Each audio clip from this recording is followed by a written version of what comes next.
3장의 원성, 혼성군, 자국군입니다. 처음에 원군으로부터 겪은 근래 위험한 사례들. 원군은 마찬가지 용병처럼 무익한 군대죠. 의지하는 자에게는 항상 유해한 해로운 결과를 초래합니다. 용병보다는 더 해롭죠. 원군은. 패배하면 당신이 몰락하고 승리하면 당신은 그들의 처벌에 맡겨집니다. 원군 처벌에 맡겨진다는 거죠. 저는 딱 보니까 임진왜란 때 우리 명나라 원군 딱 받아놓으면 뭐가 노략질하는 그 생각이 딱 들어요. 그 노략질은 참 어쩔 수 없는 것 같아요. 네, 그거는. 할 거 다 하고 또 뭐 지원 다 해줘야 되고 그래서 딱 명나라 생각이 딱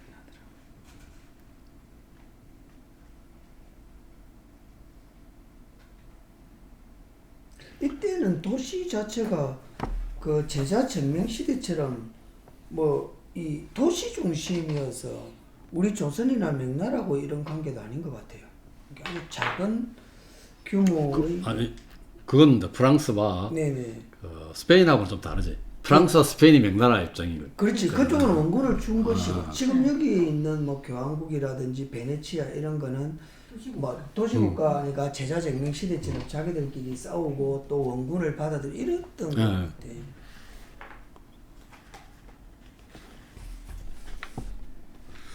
교황 율리우스 2세는 페라를 얻기 위해서 페르난도 2세의 지원을 요청했는데 운이 좀 좋았다는 얘기가 그 뒤에 있습니다. 그 98쪽에 보면은 원군이 라벤나에서 패주했을 때 스위스군이 도착하여 승자를 몰아냈다는 거죠. 프랑스군을 몰아냈다는 거죠. 그러니까 스페인군이 패주했는데 스위스군이 또 다른 용병이겠죠. 스위스군도. 그러니까 이게 프랑스를 몰아냈기 때문에 운이 좋아서 처분을 내놨다는 얘기고, 그 다음에 피렌체에 피사를 정복하기 위해서 1만 명의 프랑스 병력을 끌어들였다는 거죠. 심각한 위기를 맞았다는 거죠. 이것 때문에. 그 다음에 콘스탄티노플의 황제는 동족과 싸우기 위해서 1만 명의 투르크 병력을 그리스로 불려들었는데 돌아가지 않고 그냥 이로 인해서 그리스는 이교도의 지배하에 들어가게 됐다는 얘기입니다.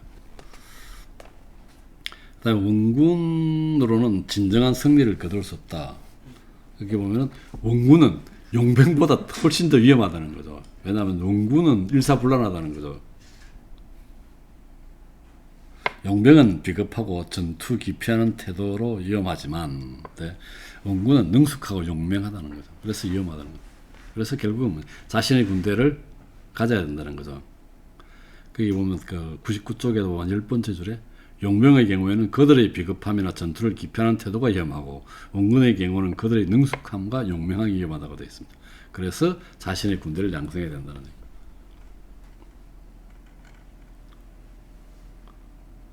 용병과 원군에 대한 체살 보르자의 경험입니다. 프랑스 원군을 이용해서 로마나를 침공해서 이몰라 프루리를 점령했는데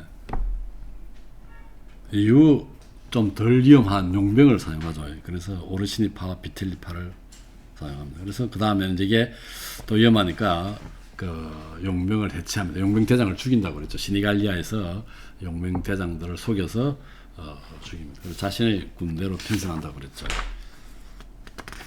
그 다음에 다음 페이지 100페이지죠. 시라쿠사의 히에론 역시 용병을 배겼다.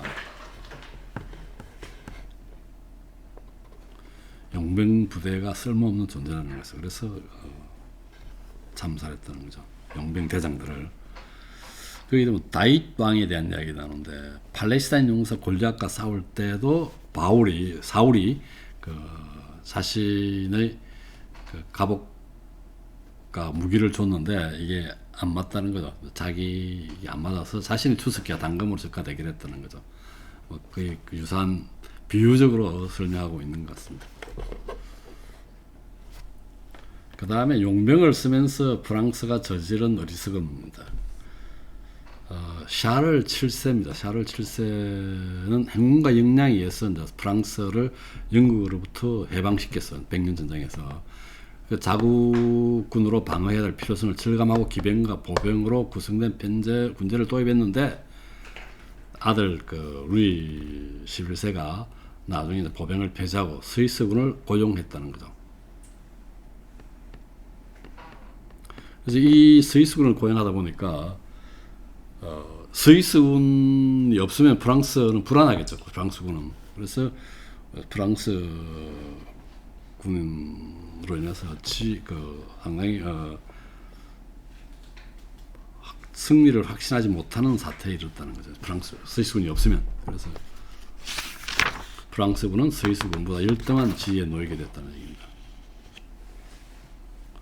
이때 이제 프랑스군은 혼성군의 성격을 갖고 있다는 거예요. 자국 군대와 스위스 군하고요. 혼성군은 그게 백이 쪼개져 있지만 순수한 영군이나 영군보다는 낫지만 순수한 자국군에 비할 바가 못 된다고 되어 있습니다. 여기서 아쉽게도 사유랑이 만들어 놓은 군대가 발전되었으면 좋았을 걸 하고 있습니다. 그 다음에 애견해야 하는 용병의 위험.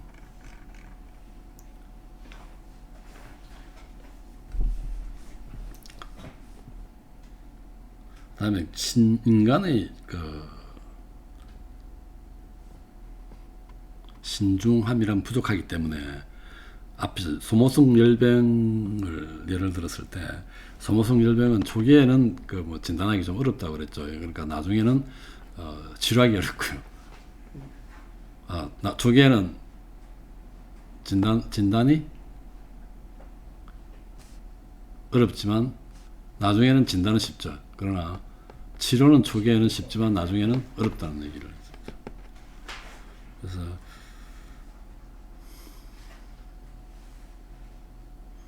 초기 단계 독성을 간파해야 된다는 얘기입니다. 그래서 여기 보면 로마 제국이 쇠퇴하게 된 단초를 찾고자 한다면 고트족을 용병으로 이용하기 시작하면서부터 비롯됐다는 얘기입니다. 제국의 원천이 고갈되고 모든 한력을 고트족이 흡수했다는 거고, 그 다음에 제목은 자신의 군대가 없는 군대는 결코 안전하지 못하다. 자신의 무력에 근거하지 않는 권력의 명성처럼 취약하고 불안정한 것은 없다라고 되어 있습니다. 그래서 우리가 예를 들어서 앞에 체사르 보르자와 히에론, 샤를 7세, 다윗, 필리포스, 그 다음에 예를 또 공화국이죠. 공화국들에서 자신의 군대를 조직해서 국가를 무장한 그런 방법들을 예를 들고 있습니다. 언급하고 있습니다. 14장 군주는 군무에 관해서 어떻게 처신해야 하는가. 전쟁은 군주의 직업이다. 군주가 전쟁 전술 및 훈련을 제하고 그 밖에 다른 어떤 일이든 목표로 삼거나 관심을 가져서는 안 되며 몰두해서도 안 된다. 이러한 기회, 역량, 여기 아르트라고 되어 있는데 통치하는 자에게 적합한 것이 아니기 때문이다. 우리가 필리포스 알렉산드리아 왕의 아들이 알렉산드로스죠. 마케도니아 왕, 마케도니아에서 가인이 노래 볼 때 이 필리포스의 아들인 알렉산드로스 대왕이 노래를 굉장히 잘 불렀나 봐요. 그러니까 필리포스가 이게 칭찬했겠습니까? 화를 냈겠습니까? 되게 뭐라 했죠. 이 왕의 기회가 아니라는 거죠. 그 노래 부르는 것은.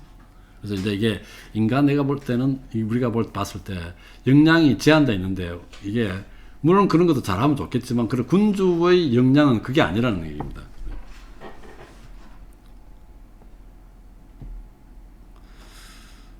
군주는 항상 전쟁 능력이나 국가 수호 능력에 집중해야 된다는 그런 얘기인 것 같고요. 그 다음에 프란체스코 스파르자 얘기도 나왔죠. 무력을 가졌기 때문에 일개 시민에서 밀라노의 군주가 되었다고 되었습니다. 그 다음에 제목에 무력을 갖추지 못한 군주는 경멸을 받습니다. 수치스러운 일 중에 하나라는 거죠. 우리가 가장 중요하게 여겨야 될 게 군주가 인민으로부터 받지 말아야 될 것은 제일 중요한 게 미움입니다. 그 다음에 경멸이죠. 미움과 경멸인데 무력을 갖추죠. 능력이 없는 군주는 경멸을 받는다는 거죠. 존경받지 못할 뿐만 아니라 경멸까지 받습니다. 그 다음에 전쟁을 위한 훈련으로서의 사냥이 있습니다. 항상 군무에 이제 관심을 가져야 되고 평화시에도 마찬가지죠. 그래서 이제 이게 그 훈련과 연구를 해야 되고, 그다음 사냥을 우리 조선시대 때 이때 보면 사냥을 많이 나갔다죠. 사냥이 이제 여러 가지 의미가 있는 거죠. 신체 단련이나 군사 훈련이죠 사실. 그다음에 고난에 익숙해지고 자연 지형을 알게 됩니다. 자기 나라의 그 사냥터에 대한 지형뿐만 아니라 일반적으로 이런 이런 지형에서는 어떤 식으로 하면 좋을 것인가 그런 생각을 하게 하죠. 그래서 우리 그 삼국지에서 보면은 그 제갈량이 마송한테 이 지시를 내렸는데 마송이 일반적인 상식을 따르지 않냐고 진지를 구축하는 바람에 전투에서 패배했죠. 그 얘기가 그 다음 페이지 106조까지 있습니다. 그 다음 전쟁을 위한 필로포이멘의 끊임없는 훈련. 그래서 평화 시에도 지속적인 관찰과 토론을 통해서 이처럼 전쟁 능력을 강화해야 한다는 얘기죠. 그 다음에 과거 유인들의 모방입니다. 107쪽에 보면은 역사서를 읽어야 된다는 군주는 유인의 행적을 조명하기 위해서 읽어야 되고요. 승리와 패배의 원인을 고찰하고 이를 모방해야 된다는 겁니다. 승리했을 경우에 모방해야 되고, 그래서 알렉산드로스는 아킬레스를 스승으로 삼았고 모방했어요. 그다음에 카이사르는 알렉산드로스를 모방했다고 그러죠. 그다음에 스키피오는 크세노폰에서 보면은 키로스를 모방했다. 크세노폰은 그리스의 용병 대장이었는데 이걸 페르시아 쪽 가가지고 키로스 얘기를 많이 들었나 봐요. 그래서 키로스에 대한 책을 썼는데 여기에 그런 얘기가 있고요. 스키피오라는 사람은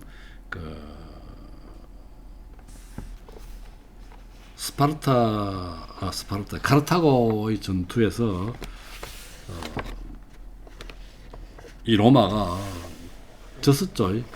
상당히 칸나이 전투에서 왕창 깨져가지고 거의 8만의 병사 중에서 5만이 죽었다든가 그렇죠.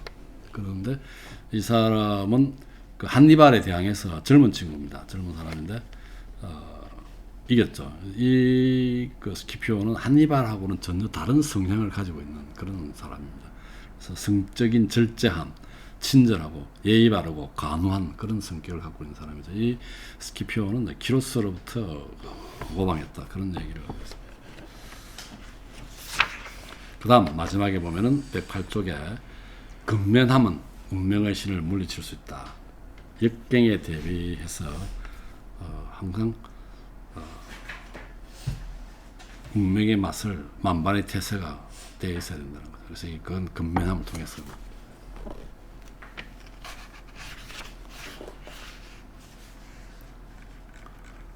15장에 보면 사람들이 특히 군주가 칭송받거나 비난받는 일들입니다. 여기 보면 윤리적 공상과 엄연한 현실입니다.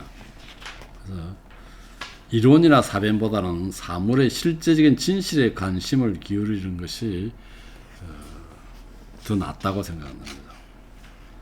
인간이 어떻게 살고 있는가, 어떻게 살아야 하는 것. 우리 고전에 보면 어떻게 살아야 하는 걸 설명하고 있죠. 플라톤의 국가라 이런 데서 보면은 일반적으로 행해지는 것을 행하지 않고 마땅히 행해야 하는 것을 행해야 한다고 고집하는 군주는 권력을 잃기 십상이라는 거죠. 현실을 파악해야 한다는 겁니다. 그래서 상황의 필요에 따라 선하지 않을 수 있는 법도 배워야 됩니다.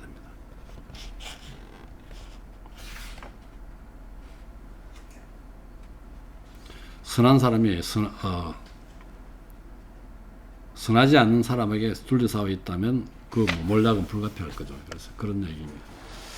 그 다음에 칭송과 비난을 받을 만한 덕과 악덕, 거기 보면은 110쪽에 덕과 악덕 칭송받을 것, 비난받을 것을 이렇게 나열해 놨습니다. 인심이 원한 것, 반대가 인색인 거죠. 배품, 반대 탐욕, 자비, 잔인함, 충직, 신이 없음, 단호함, 유약함, 부침성 있는 것은 오만한 거고, 절제는 반대로 호색함, 그 다음에 강직함은 교활함, 유연함은 완고함, 진지함은 갱술함, 갱건함은 신앙심 없음, 이런 식으로 표현하는데, 이런 그 악덕과 덕이 있는데, 그 다음에 보면은 외양상의 덕이 항상 진정한 덕은 아니다. 이런 덕이 갖춘, 다 이런 덕을, 좋은 덕을 갖출 수는 없다는 거죠. 그래서 이제 외양상의 덕이 진정한 덕은 아니다. 그래서 이런 모든 앞에서 나온 미덕은, 모든 미덕을 갖추는 것은 가능하지 않습니다. 인간의 상황이란 미덕의 삶을 용이하지 않기 때문이라는 거죠. 그래서 가끔 악덕도 저질러야 된다는 얘기인데, 여기 보면은 111쪽에 보면은 쉽게 약간 구분을 두고 설명하고 있는데요. 쉽다나? 글을 읽는 거 보면은 좀 어렵게 보이지만, 헷갈리지만 그렇지 않습니다. 보면 근력 기반을 파괴하는 악덕은 피하라는 얘기입니다. 근력 기반을 파괴하는. 그러나 거기가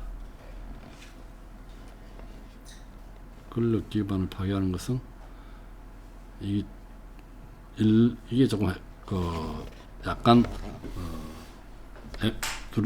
왔다 갔다 하면서 썼는데요. 요약하면 이렇습니다.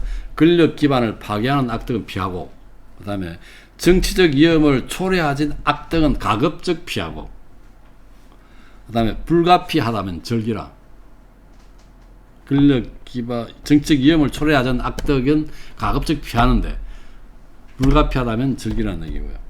그 다음에 악덕 없이 근력 보존이 어려운 때는 악명을 개의치 말아야 된다는 거죠. 그 얘기입니다. 그래서 악덕 없이 근력 보존이 어려울 때는 자기 악명을 개의치 말고 그대로 악덕을 행해야 된다는 얘기죠. 그래서 가끔 미덕이 판멸로 이끌 수 있습니다. 그 얘기 있고요. 그 다음에 악덕이 결과론적으로 안전하고 본능을 기약해 준다는 거죠. 그래서 세 가지 구분해서 설명하고 있습니다. 근력 기반을 파괴하는 악덕은 피하고, 정치적 이름을 초래하지 않는 악덕은 가급적 피하고, 불가피할 경우는 즐기라는 거예요. 악덕 없이 근력 보존이 어려울 때는 악명을 개의치 말아야 된다. 악덕을 행하라는 얘기입니다. 이게 15장까지입니다.